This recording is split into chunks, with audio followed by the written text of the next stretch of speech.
स्वागत है आप सभी का हमारे चैनल हुसैन इलेक्ट्रॉनिक शॉप पर। आशा करते हैं आप सारे लोग बेहतर होंगे। तो आज रिपेयर करेंगे एक 5 वोल्ट डीसी एडेप्टर जो कि डीसी में 5 वोल्ट का करंट निकालता है और हमारे पास रिपेयर होने आया है। आप देख सकते हैं, अगर फिजिकली चेक करें तो यहाँ पर हमें एक कैपेसिटर फटा दिखाई देता है, यानी कि ख़राब हो चुका है। अगर हम इसके कवर पे नज़र मारते हैं तो आप देख सकते हैं ये नॉर्मली सा एसी से चलने वाला एसी 100 से 240 वोल्ट और आउटपुट देता है ये 5 वोल्ट डीसी। तो यहाँ पर हमें ये पता लग जाता है कि ये 5 वोल्ट आउटपुट डीसी करंट निकालता है। और अब यहाँ पर थोड़ी सी बात समझ लेते हैं। किसी भी एडेप्टर में दो भाग होते हैं। जैसे ये जो कैपेसिटर फटा है ये एसी भाग में फटा है और दूसरा भाग होता है इसका डीसी।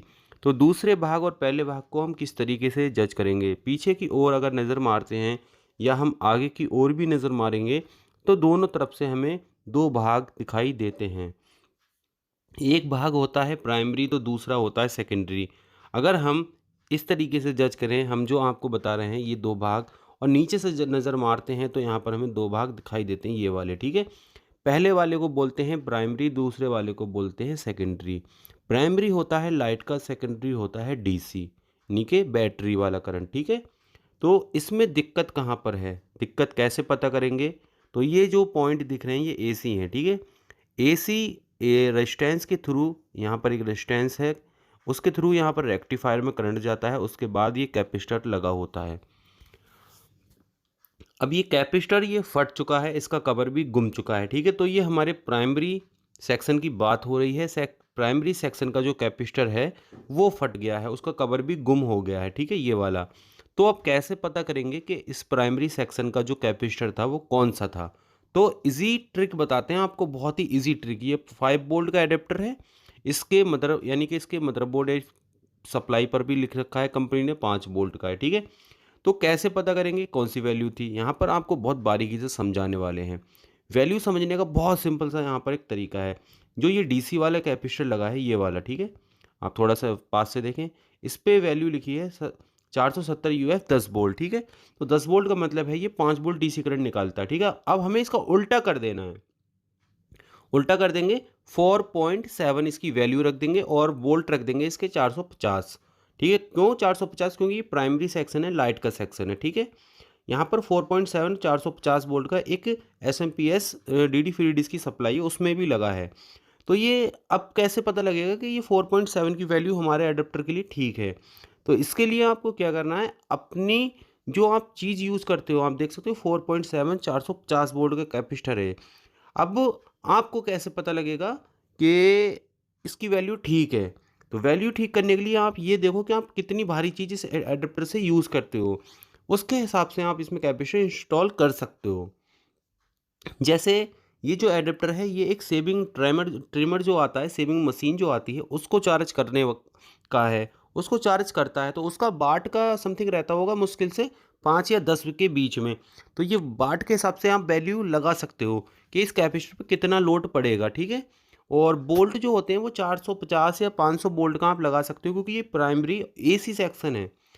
कभी भी आप इस चीज़ का ध्यान रखो, अगर आपकी लाइट वाले सेक्शन का कैपेसिटर फटता है तो उसमें वैल्यू बोल्ट की ज़्यादा रहेगी, ठीक है। बोल्ट की वैल्यू ज़्यादा रहेगी और डीसी में वोल्ट की वैल्यू कम रहेगी और कैपेसिटर की वैल्यू ज़्यादा रहेगी। अब जो हमने S M P S supply से कैपेसिटर निकाला, अगर हम उसको लगाने की कोशिश करते हैं तो ये कैपेसिटर नहीं लगेगा। उसका रीज़न भी आपको बताएंगे। कैपेसिटर देखने में बहुत बेहतर है क्योंकि थोड़ा सा साइज में बड़ा है। साइज में बड़े होने की वजह से ही इस प्लेट में इंस्टॉल नहीं हो पाएगा। आगे देखते हैं एक दूसरा छोटा कैपेसिटर लेके, इसकी भी वैल्यू हम दिखाएंगे 4.7 वैल्यू है इसकी 4.7 यूएफ और बोल्ट है इसके 500। तो बोल्ट यहाँ पर हमें 50 एक्स्ट्रा मिल जाते हैं, साइज छोटा मिल जाता है। छोटे बड़े का डिफरेंट यहाँ पर देखेंगे क्यों नहीं लगता है बड़ा। जो इसकी लेग की जो चौड़ाई है, ये साइज है, ये काफ़ी दूर होने की वजह से यहाँ पर छोटा कैपेसिटर लगा हुआ था, जिसकी वजह से इसके लेग जो काफ़ी, लेगों में जो इसकी टांग है ये, इनमें दोनों में काफ़ी गैप हो गया।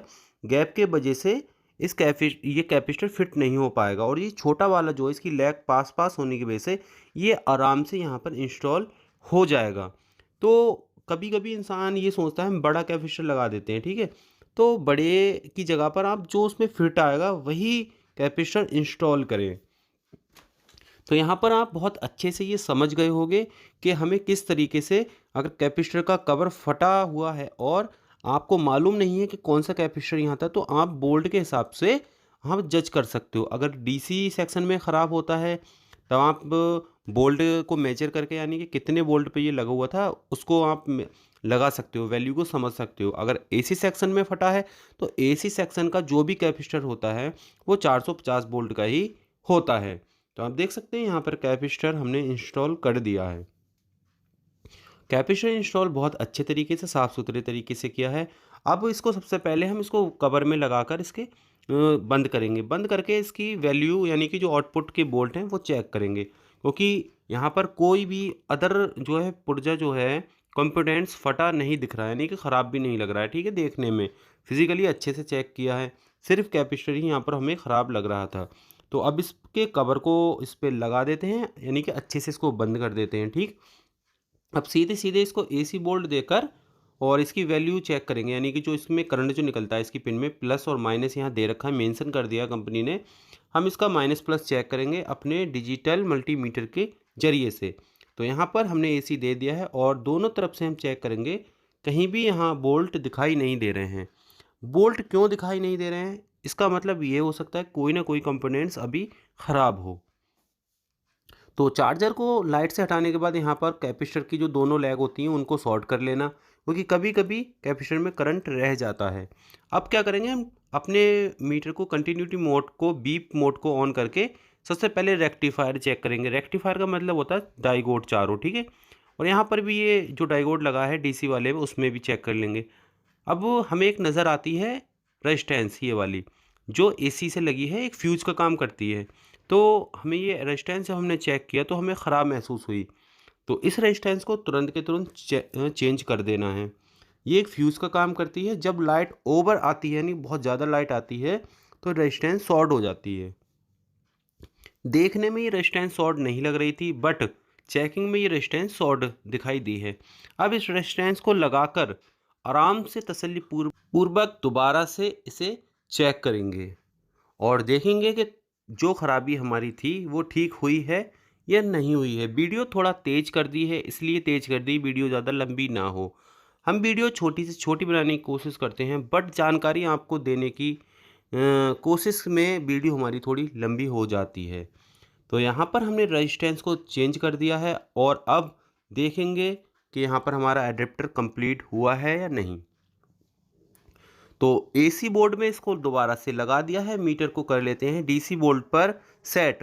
जब डीसी बोर्ड पर हमने सेट कर लिया है तो इसकी पिन को हाथों में ले लेते हैं।